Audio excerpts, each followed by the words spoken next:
video es presentado por el Sistema Ciencia Garza Educativa de la Universidad Autónoma del Estado de Hidalgo. Para mayor información, visítanos en www.uaeh.edu.mx. Gracias por aprender.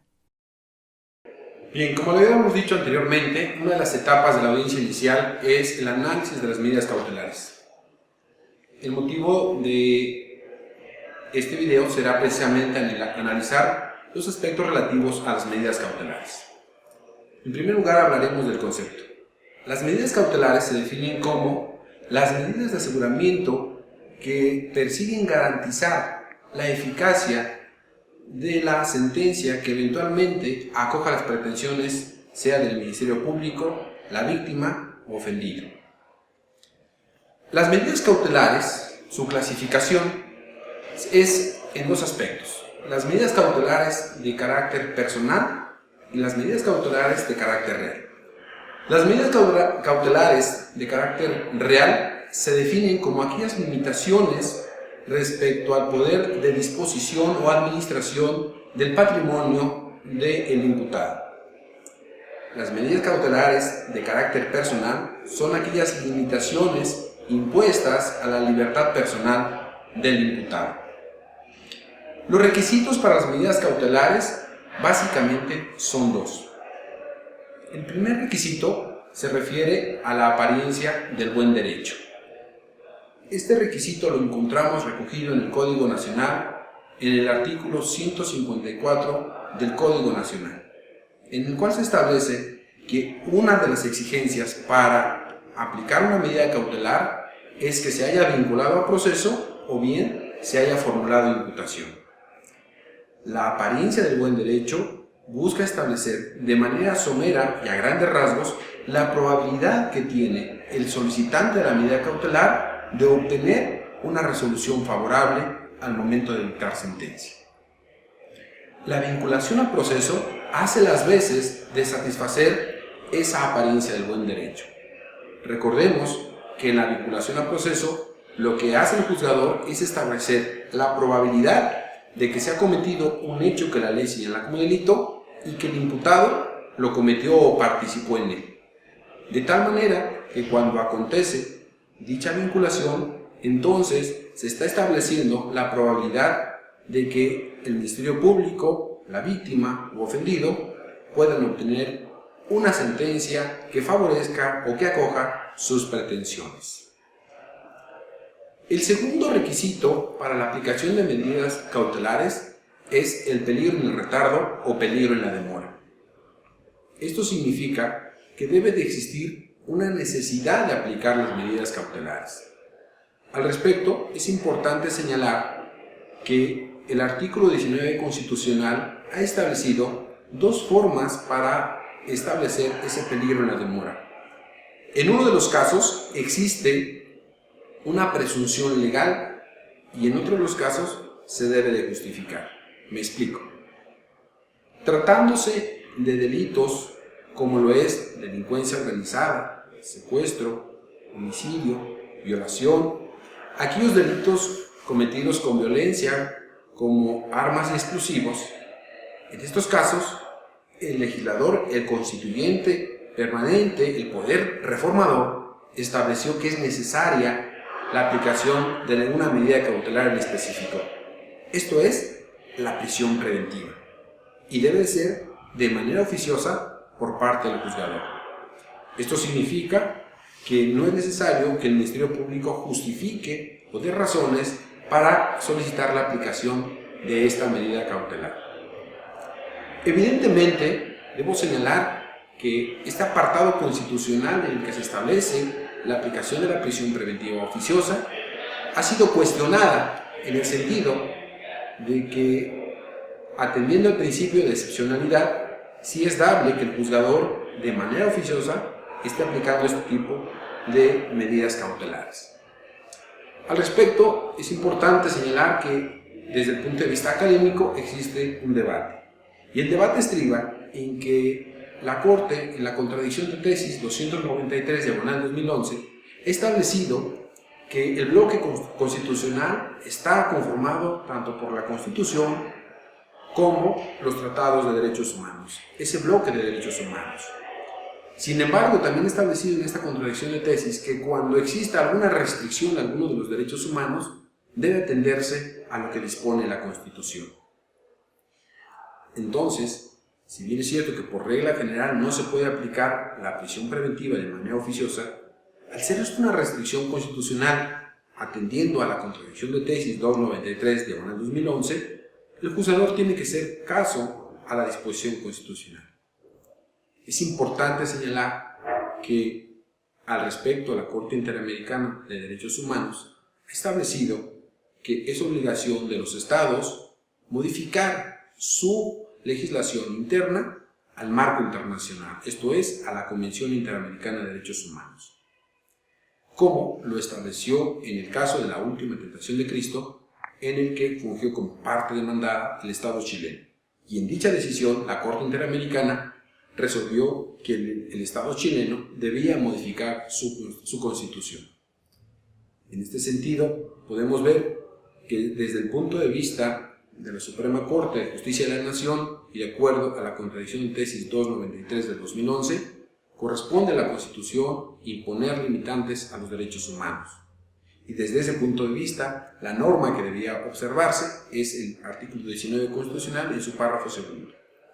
Pero desde el punto de vista del derecho internacional, de protección de derechos humanos, y en específico tomando como referente la sentencia de la Corte Interamericana de la última tentación de Cristo contra el Estado chileno, podemos señalar que el Estado tendría que adecuar su legislación interna a la Convención Americana de Derechos Humanos. Este es el debate que se ha formulado con relación a esa presunción legal de que en ese tipo de delitos debe aplicarse la prisión preventiva oficiosa.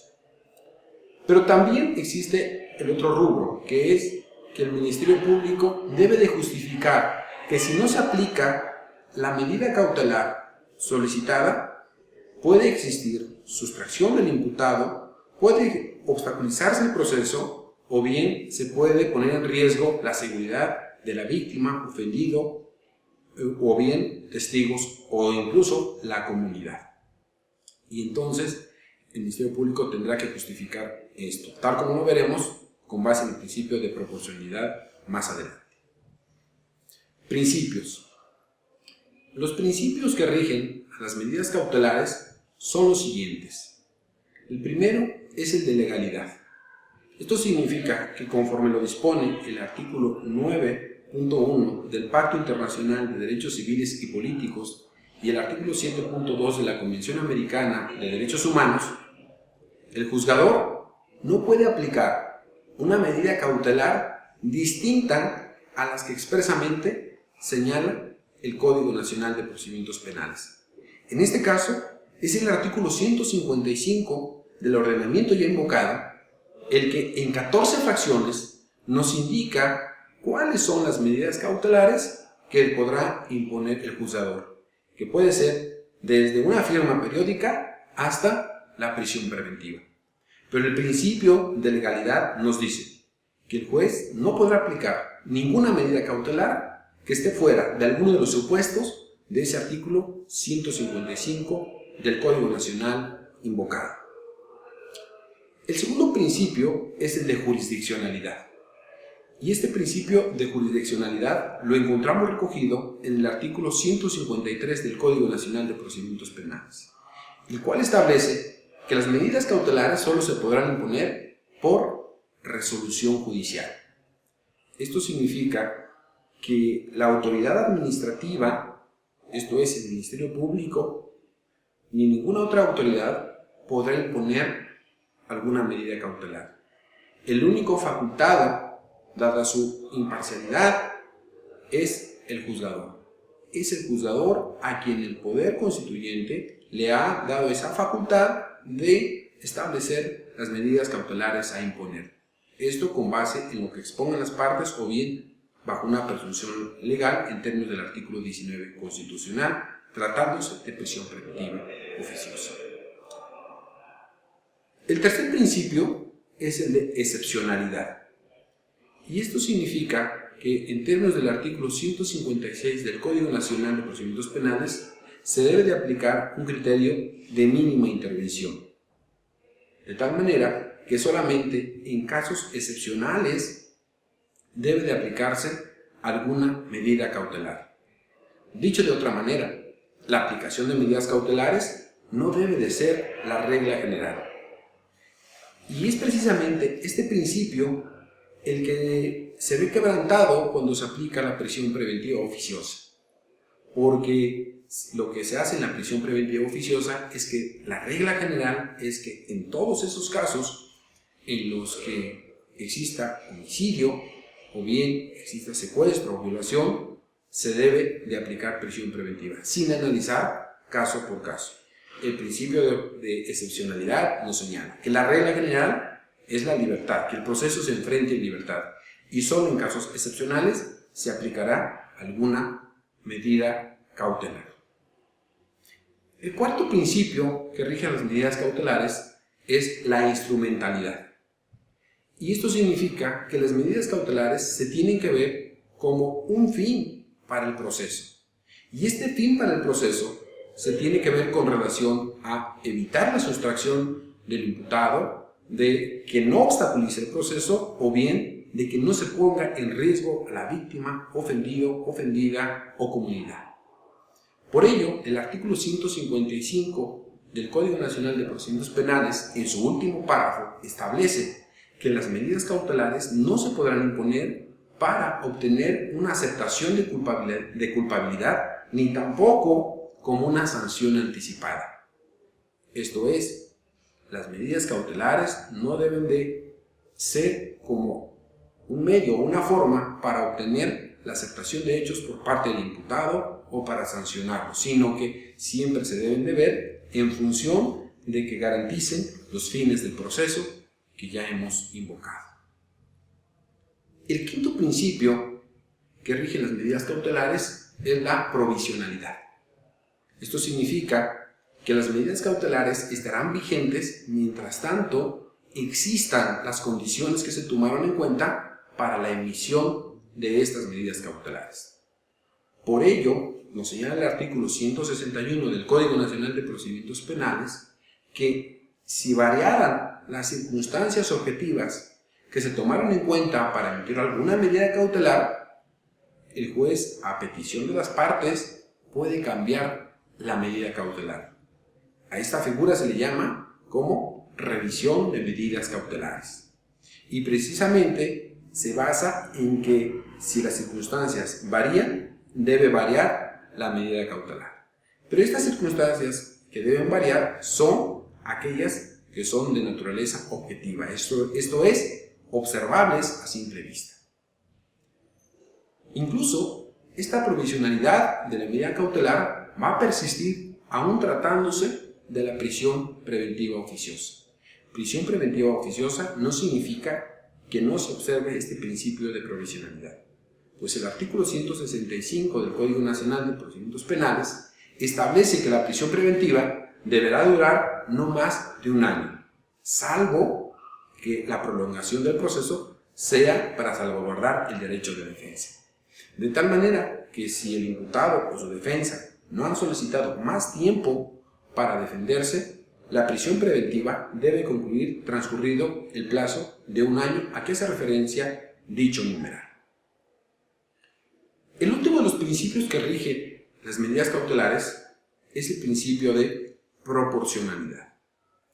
Y este principio de proporcionalidad, que se encuentra recogido en el artículo 156 del Código Nacional de Procedimientos Penales, se subdivide en tres subprincipios. Y el primer subprincipio es necesidad, el segundo idoneidad y el tercero proporcionalidad en sentido estricto. Bien, el primer aspecto que debemos de cumplir para la imposición de una medida cautelar es que ésta sea necesaria. Y la necesidad de una medida cautelar se va a obtener en base a los fines del proceso. De tal manera que los artículos 168, 169 y 170 del Código Nacional de Procedimientos Penales nos van a fijar parámetros para poder establecer esa necesidad. Veamos. En el artículo 168 nos va a establecer un catálogo de circunstancias que puede tomar en cuenta el juzgador para establecer si existe peligro de sustracción. Por citar algunos ejemplos, podremos decir que aspectos que se deberán tomar en cuenta es el arraigo que el imputado tenga en el lugar del juicio, su comportamiento que haya asumido posterior al hecho delictivo. Por ejemplo, si cometido el hecho delictivo, el imputado trató de huir, de sustraerse de la acción de la justicia, es un aspecto que se puede tomar en cuenta para justificar la necesidad de la medida cautelar en su peligro de sustracción de la acción de la justicia.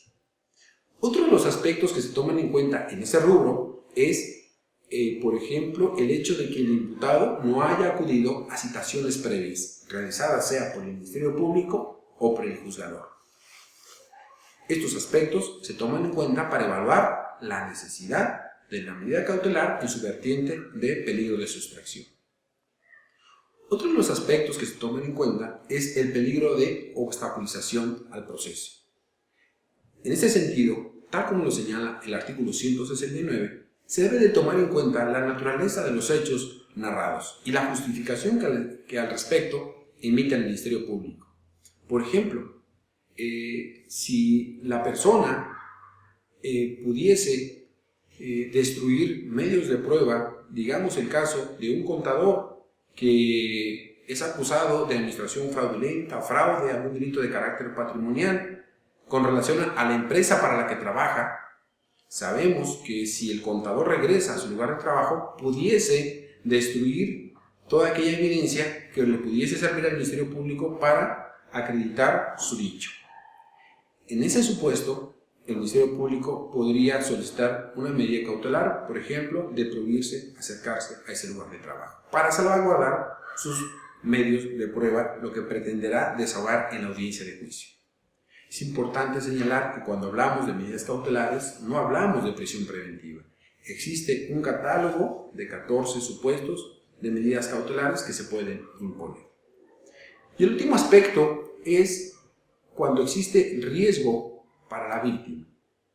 Y en este caso también se debe de atender a la naturaleza de los hechos. Por ejemplo, si fuese el caso de una mujer que ha sido de manera reiterada golpeada por el esposo y que han sido diversos casos que han llegado ante el Ministerio Público por una violencia de manera reiterada, junto con otros datos, bien, esto se podría exponer para justificar una prisión preventiva. Recordemos que la agresión hacia la mujer es de manera consecutiva y de manera progresiva. Esto es, aquello que inicia con un golpe de menor agresividad o de menor daño puede terminar en un feminicidio. Por ello, es que en estos casos, cuando se advierta que exista riesgo para la víctima, no es necesario que ocurra un hecho de mayor gravedad. Bien, se puede aplicar una prisión preventiva o alguna otra medida cautelar que garantice que la víctima no está en riesgo. El segundo aspecto de este principio de proporcionalidad, el segundo subprincipio, es la idoneidad. Como decíamos, el artículo 155 señala un catálogo de medidas cautelares que puede imponer el juez. Y cada una de estas medidas cautelares tiene una finalidad. Por ejemplo, si nosotros hemos justificado la necesidad de imponer una medida cautelar bajo la premisa de que el imputado puede sustraerse de la acción de la justicia, no sería idóneo solicitar como aplicación de medida cautelar la prohibición de que el imputado se acerque a la víctima, ya que esa no es una medida idónea para buscar que el imputado no se sustraiga de la acción de la justicia. Pero si, por ejemplo, hemos advertido que ha habido amenazas respecto del imputado con la víctima, efectivamente, una medida cautelar que se sustenta en la necesidad de salvaguardar a la víctima podría ser la prohibición de acercarse a la víctima. Luego, entonces, dependiendo de la necesidad de la medida cautelar, será la idoneidad de la medida. El tercer subprincipio que rige las medidas cautelares es la proporcionalidad. Y esto significa que, como lo decíamos al principio, las medidas cautelares son medidas que buscan asegurar la eventual cumplimentación de una sentencia que favorezca o que acoja las pretensiones del Ministerio Público, la víctima ofendida. De tal manera que tenemos que poner nuestra vista en aquellas pretensiones que tiene el Ministerio Público. Y la medida que se imponga tiene que ser proporcional.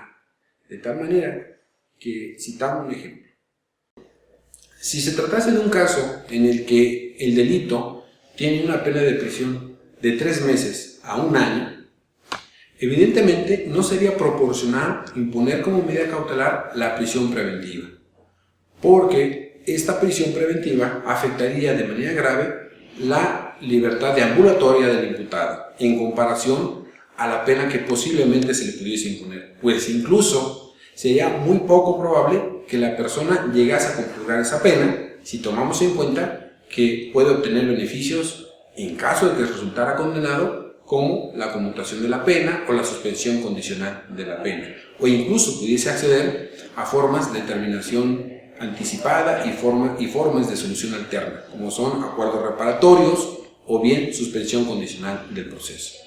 Es por ello que en este aspecto se debe de evaluar la proporcionalidad de la medida a imponer.